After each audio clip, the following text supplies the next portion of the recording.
How to store leafy vegetables, leafy greens. This is Malbar spinach, triple washed. I just washed it and stored it in this Ziploc bag, and I have named it.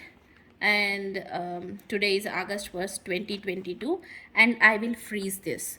So whenever I need it, I will open this bag and take how much ever Malbar spinach I want. That may be for dal, or that may be for just making this Malbar spinach curry or whatever.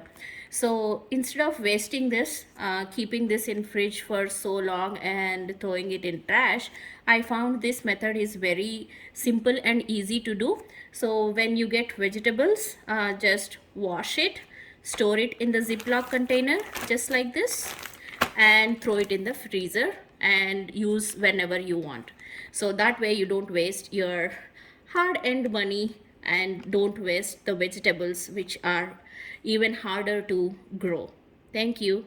So I'm just placing this here like this, and I also have tomatoes frozen, and also strawberries also are frozen right now. So whenever we need, we just use these for smoothies.